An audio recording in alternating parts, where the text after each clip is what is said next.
Živi gospodari,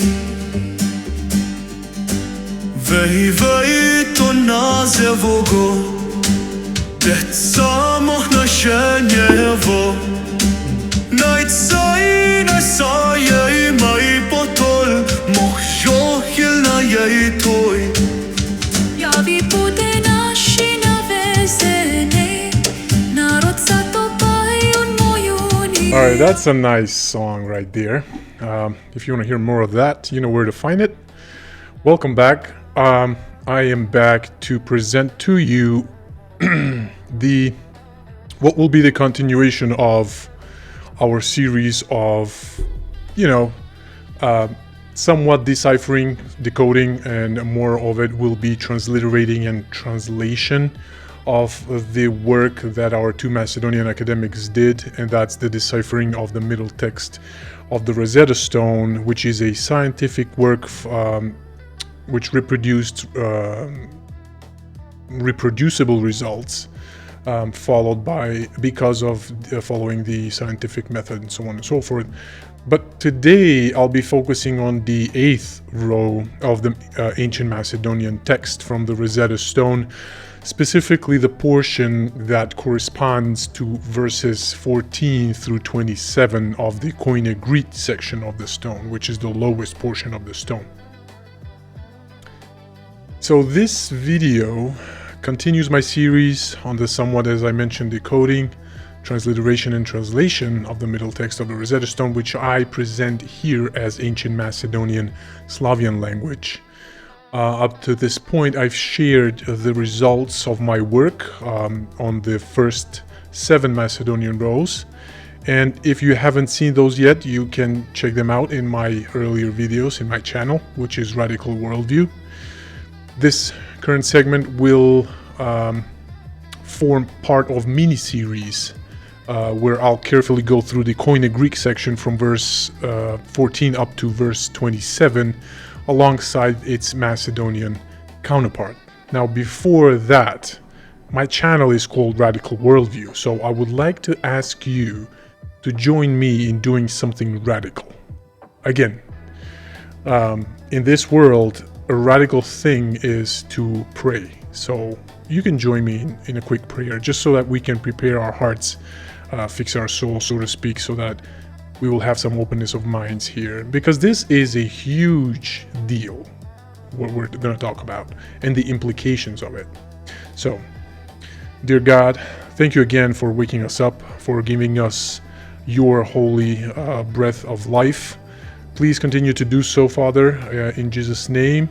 I pray for protection of everybody that's watching this video, of everybody's family, and please, Father, of their enemies, calm their hearts, reach the hand of protection to them as well, so that they may know that the only way to you, Father, is through your Son, Jesus. In Jesus' name I pray. Amen. Sweet.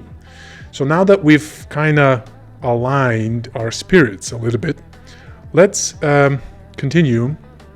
So let me clarify something important, okay? I've tested the foundations laid by our late academics, Aristotle Tentov and Tomislav Bolshevsky, who had already decoded this text as ancient Macedonian Slavian language. I have done that. Because the script is highly cursive, I've made some adjustments to their reading, okay? Now, however, this is the key here. None of these adjustments change the fundamental rules, vocalization, or categorization of the symbols that have been discovered and established by these academics. The system itself remains intact, okay? Now, at this point, I should mention a difference in approach, okay? Later researchers such as Sasha Androvsky, hey Sasha, or Goran Tanevsky, hey Goran, they took the academic work further in studying it and continued reading it by breaking words down almost entirely into their etymological components. In other words, they read and identified words more often as syllables than as words consisting of several syllables at a time. Now, while this method has value, for sure it has, I personally do not agree with relying on it too heavily, which I think that they did rely on it a little bit too heavily. Here's why. Reading the text primarily through etymological breakdowns risks missing actual Macedonian words that still exist today in the broader Slavian words. In other words, we would miss the actual words that were being used that are actually similar, really similar to our modern Macedonian words. Okay? We can miss those, and thus we can miss the meaning. I also don't think the ancient Macedonian language of the Ptolemaic era, even of the Alexandrian era for that matter, was spoken in such a heavily fragmented etymological form. Languages become more etymologically reduced as they evolve, we can agree on that. The further back in time we go, the more segmented and root-based or syllable-based words in our case tend to be. By the Ptolemaic period, Macedonian speech would have already been formed plenty of full multisyllabic words. Multisyllabic words, not just simple root fragments of a single syllable read as a word. Although we do have that as well, and I believe ancient languages do have that. I would say I'm not really familiar with the Arabic, but I know it's pretty similar with the Hebrew one, which I definitely know that is the case. Hebrew language has syllables read as words. They have meaning as whole words, but also their words are consisted of several syllables at a time. Okay? Now, that's why I emphasize this. When reading the text, we must remain mindful that syllables often combine into larger words of 2 or more syllables. They do combine often more than not, at least in our case, that this will go contrary to the reading, a little bit to the reading of Sasha Endrovsky and Goran, but they do more often than not combine. Those words are combined they're consisted of 3 or more syllables. This, in my view, is the proper way to read the text. And when we do this, the result is astonishing, as you will see. We uncover direct, striking parallels between the Macedonian and the Koine Greek text, which I have read. I did read Sasha Endrovsky's, at least majority of his translation, his version of the translation, and trust me, it's beautiful. You can't really miss the overarching point, but we do miss the parallels, some of them that are present in, let's say, my reading. So I highly recommend that anybody's reading the text would have this in mind, will have in mind that whatever syllable you're reading, it could connect with its neighboring syllable and form word. It's not just that you're reading a single syllable most of the time, and therefore you're reading words most of the time. You gotta combine the syllables, okay? So what exactly does the Koine section tell us in verses 14 to 27? Here's the general overview of it. Now the king is praised for his mercy, justice, and reforms. Okay, he freed prisoners and dismissed all accusations. He ensured that temples would continue receiving their revenues in grain, silver, vineyards, fruits, and whatnot, just as in his father's reign. He reduced taxes and obligations on priests, exempted sacred groups from traveling to Alexandria, ended forced naval conscription, and cut down the amount of linen that temples were required to be supplied with. He guaranteed the traditional services to the gods would continue without disruption. In terms of justice and mercy, he pardoned rebels who returned peacefully to their estates. At the same time, He strengthened Egypt's defenses. He raised forces and supplies to protect the people and temples against invasions by land and sea. He besieged and captured Lycopolis, located in Egyptian Nome or district. And there's a reason why I'm emphasizing this Nome. A city fortified by rebels, this Lycopolis was.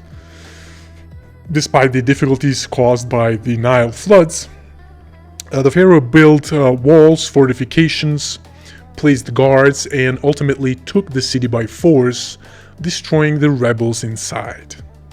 His triumph is celebrated as being on par with the mythical victories of Hermes and Horus over earlier insurgents, and so on and so forth. So that's kind of the overall generic theme of the section that I'm going to deal with this mini-series, which is the verses 14 till 27th from the Greek Koine section or text of the Rosetta Stone.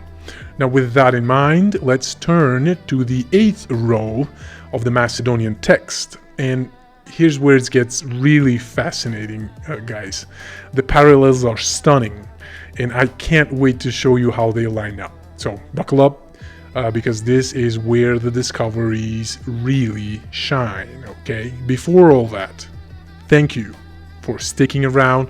You are legends for not being afraid to think outside of the box and challenge established ideas. I really am convinced that you know how important that is, how prevalent these gatekeepers became, so that we have to challenge them. We have to challenge them with reason and with evidence. So thank you again, legends. If you want to support me, like, subscribe, or just grab something from the store. You can grab this kind of shirt. I don't know. So it says Prime Manliness and Možoil na Prv right there in Ancient Macedonian. If you like it, I know you will like it. So grab something from the store. Thanks again. Let's continue. I'm going to show you now. Let me see where I have it. Okay. Ooh, right here. Okay, so is this gonna work? Is my okay, let me see if I can do some. All right, so here's what we're gonna do. I'm gonna present to you, first of all, I'm gonna go through just the 8th row from the Macedonian text, the 8th row, and I'm going to present to you the parallels that are within this section between the 14th and 27th verse of the Greek text of the Rosetta Stone. Okay, so I'm going to read to you first the Greek section, then I'm going to read to you in the original, if you can see here, the way it's found on the stone. You can notice that this is kind of a cursive language, so it is a little bit of challenge. That's why mainstream is really challenged when it comes to determining the grammar and determining the breaking down of this, what they would read as pictographs, almost just like in a group. So they are really struggling to break these down in syllables, but we don't have that struggle, and I'll show you how.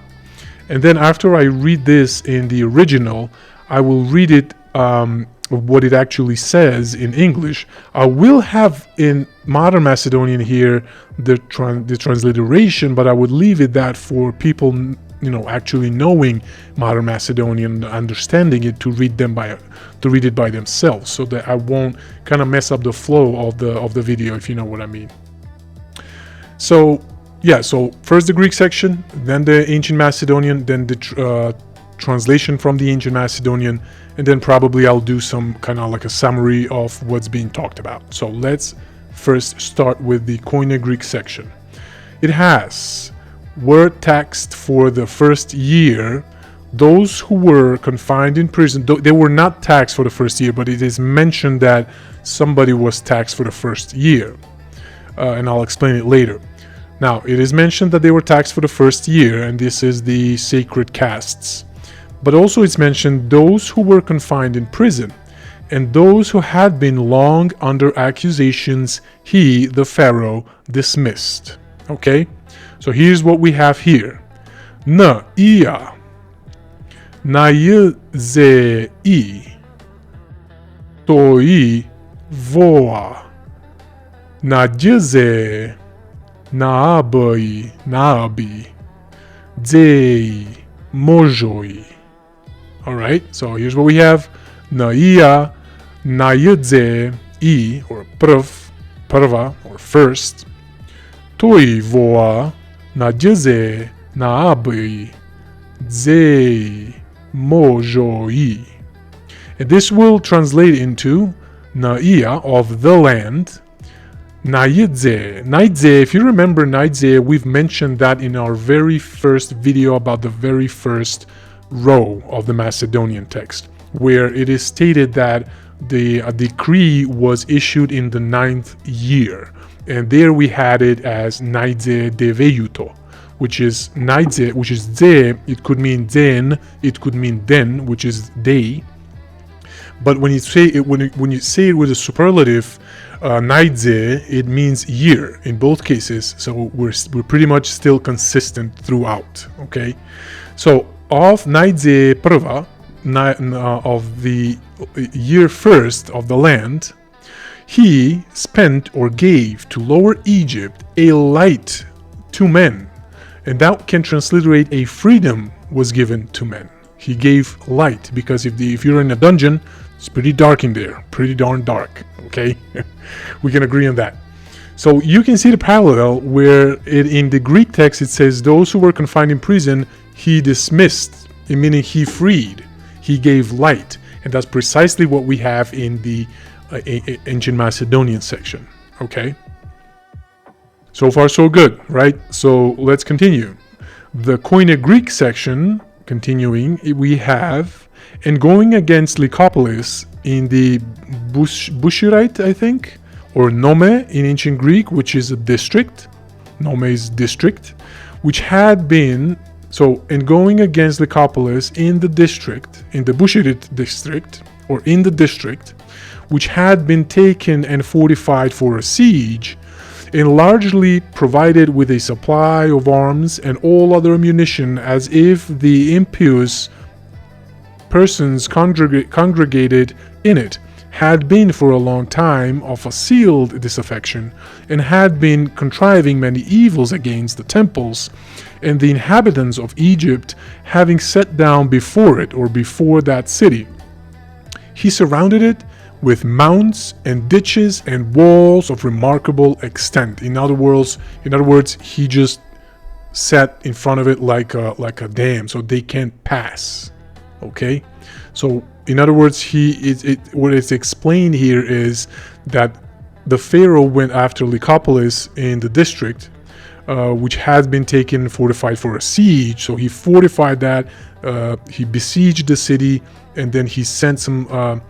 And actually, in this section, it says that after he besieged it, it went on to describe who he besieged. He besieged the people that actually took arms against, and because there was a revolt, and they took arms against the temples in precise.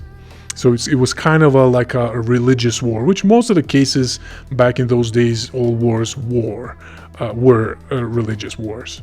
So let's see what we have in the Macedonian. Look at it. It's beautiful. So let's start reading it. So let me see. So we have Nashua nazenyanca deca mo vojeni nase pa nashvei iru nainadzei menca setonci, sorry. I dei nashvei jeive ananeca bogo to I ananeca bogo toi detu seleen nashi naven moloi a nadjeze na băi nashven nash naven se mocha, deca, moi, na jeze, na abai, na jeze, nume. Did you catch that? Nume, nome, nume. All right, so let's see what we actually read here. So it actually says, our young bulls, nasha nazen yinza, our young glorious bulls, betza mo voyeni, our young bulls, glorious or mystical children of Mo, betza mo voyeni, the warlike, so the warriors, the warrior Macedonians, were poured out.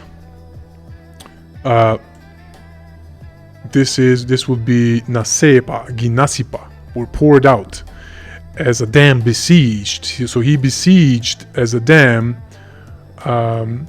which belonged to our heroes, the most bright names for the pharaohs before, on the Setonians. So he poured the Macedonian warlike people, or the Macedonians, the Macedonian warriors, onto the Setonians.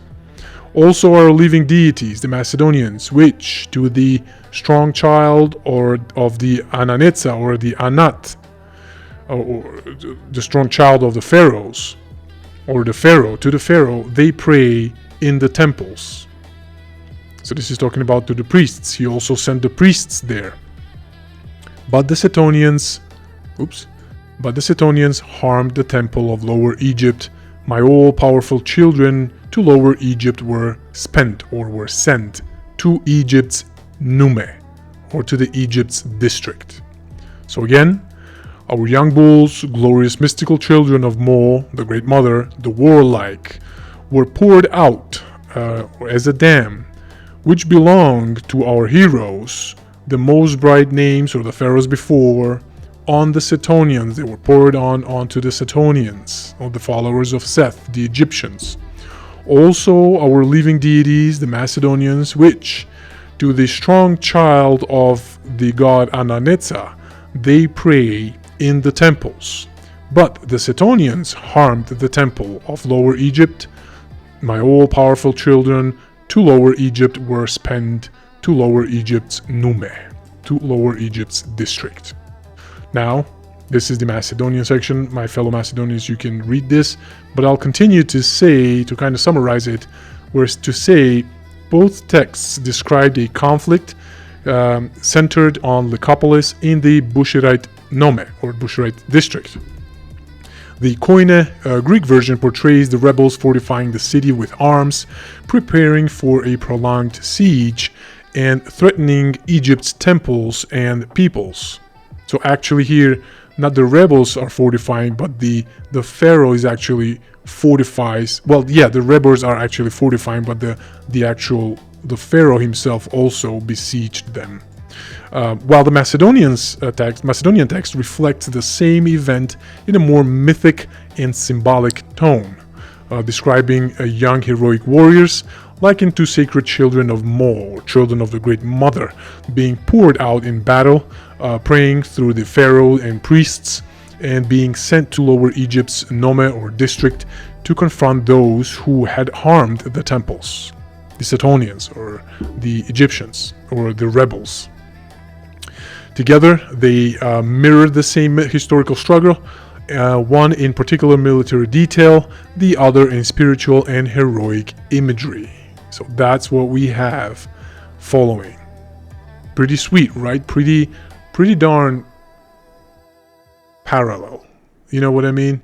But from its own perspective, you can tell that it's addressing different peoples here.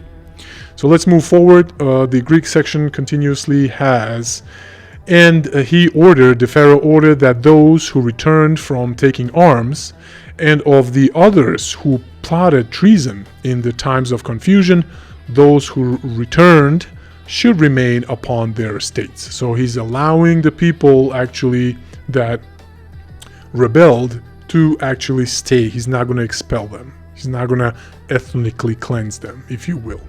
Now, this is what we have in the Macedonian section. You're going to like this, especially if you're Macedonian. It says, Ze, which is the young moon, Ka naseyi, kana sei tuia shte na yubo. So that will read ze kana sei tuia shte na yubo. which would translate into, on a young moon, which is ze, I am inviting them that it's the best to stay here. Gikanam kana sei tuia shte na yubo. Sedete tuka ke na yubo in the modern Macedonian. Now this is interesting because he's doing that. He's actually decreeing this on a young moon.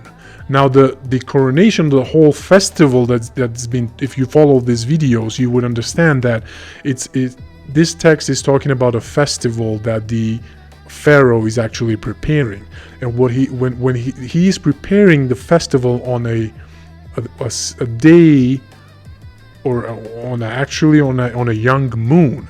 And what we found throughout the text is that this syllable ze, which is this guy right here, ze, is always within the context of a young moon or the young moonlight. And if you check that the date, I believe the 26th March, if you follow the videos before, I think you can confirm that the actual festival, or the Pananjo, or the Panajur that we say, is actually on a young moon. So that's pretty interesting, right? There you have it, another great parallel found in between the 8th Macedonian row of the middle text of the Rosetta Stone and the within the Greek section between 14th and the 27th verses. Okay, so let's continue forward. We have the Koine Greek section has, of the linen cloths. This will be pretty fun. All right, so on the linen cloths manufactured in the temples for the king's use, he, the pharaoh, remitted 2 parts. He released those of the sacred classes from the annual voyage of Alexandria to Alexandria as well. This could read as well. Now, listen closely. So here's what we have in the Macedonian section. Inae ananetsa bogo. Inae ananetsa bogo. Naputo, which means on the road. Put is the Slavic accent, or Slavic, how should I say? Yeah, some Slavic versions road for road is put or pat. So we have inae ananetsa naputo na gospodar nashve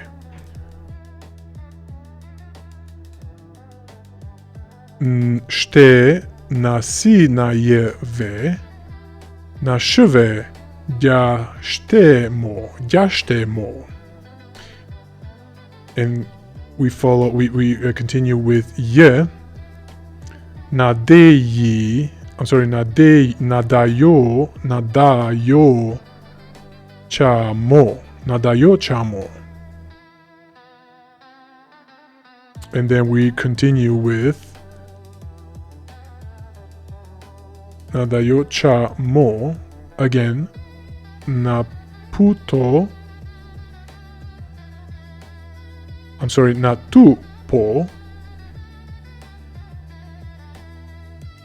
najeve, potoamo. And then we have naikopo, naze, deca, mo, nasi, molu, nevoi, je,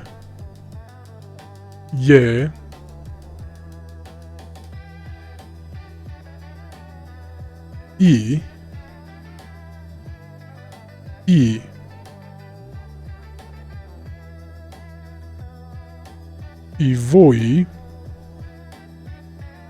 nevoie i voi jo. I'm sorry. I'm just going to read it the whole thing because it's kind of really hard to do this. So what I have here is inae or inaku or differently. Ananeca Bogo na puto na gospodar nashive šte na sinaive nashive gjaštemo je. Na dajočamo na tupo. Na ževe potoamo najkopo na aze. Deca monasa molu novoje i voi jo bomeve. Ana apes na sekive divei deca nave. And here we have some missing part, and then we continue ite. Je juve deca mo naljubi je natepa. So it's interesting. So here we have inae, which is inaku in modern Macedonian. Differently, those who are on the road of the god Anat or Ananeca.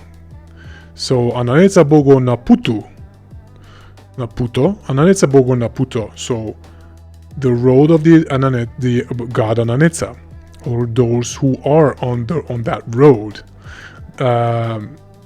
Naputo na gospodar naš vešte, which is of our lords, na sinaive nashive gjaštemo je, which would translate into that is the road of the underwear linen cloths of their sons, which is the road of the cloths, which is kind of like the silk road, what we would say, but this is kind of like the linen road, the linen cloth road. And the linen cloth is actually here presented with gjaštemo, which Macedonian word for gashti is underwear.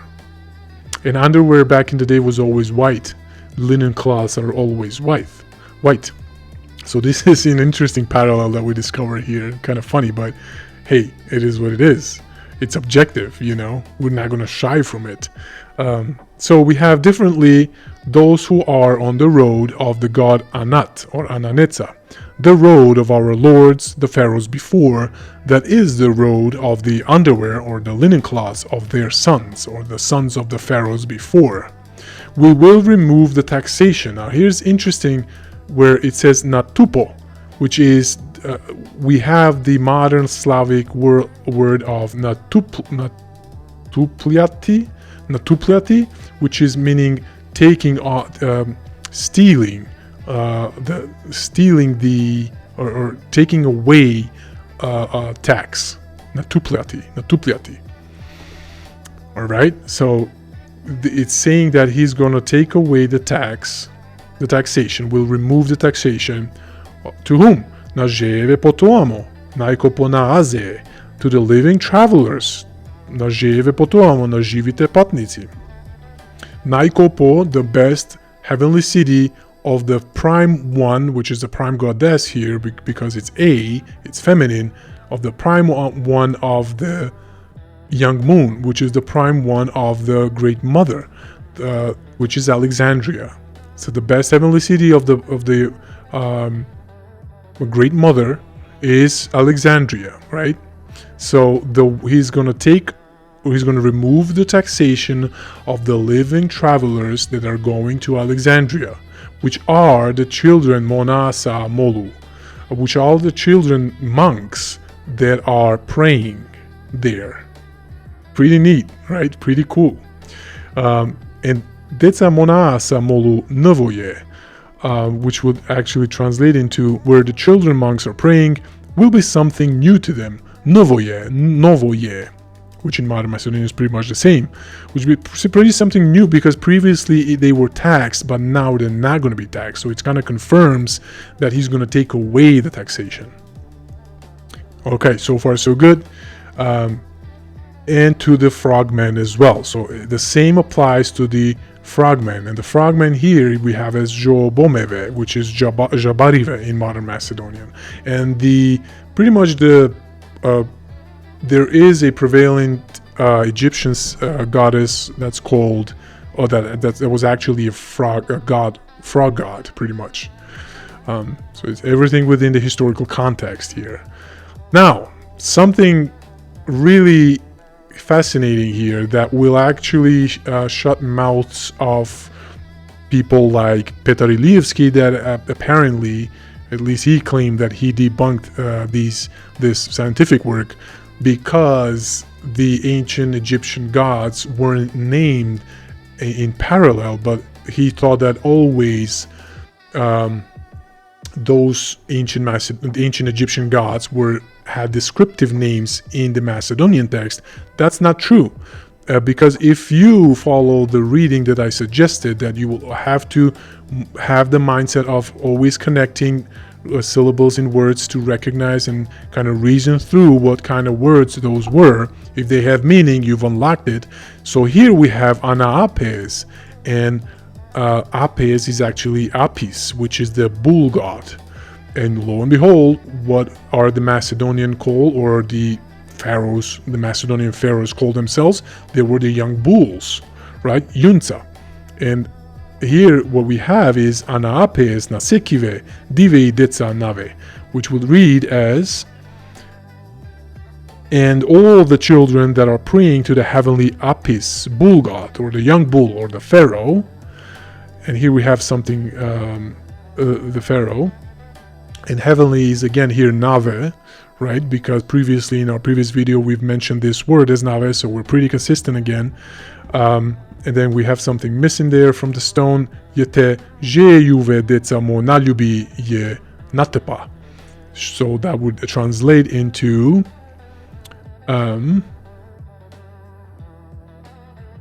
which would I assume, now this is a conjecture, that is saying in the missing text the voyage of the living children, potoyete or something, which would mean of the voyages of the living children of the great mother, the Macedonians, he took away, or he released them off those voyages. And lo and behold, in the Greek section, we had precisely that. Those who were returned, right here, he released those of the sacred classes from the annual voyages to Alexandria, right? Again, the same parallel here, or those who pray to the Apis bull, which is the pharaoh, or those who are obligated to pray, which is the sacred classes, right? He actually, Natepa again, is actually an ancient Macedonian word that's kind of has its meaning still in some of the Slavic languages, in the word of natupliati, which is taking away of something. In this case, pliati is giving or taxing. Again, let me read. I'm not sure if I have the Macedonian section here, but anyway, I'm going to continue with stating the parallels here. Both accounts describe the king's acts of relief for temple duties and sacred groups. The Koine Greek version states in that he reduced two parts concerning the linen cloths temples needed to be supplied with for royal use, and freed the sacred classes from the annual voyage to Alexandria. The Macedonian text conveys the same actions through symbolic and spiritual imagery again, linking the linen to the underwear of the sons of the pharaohs.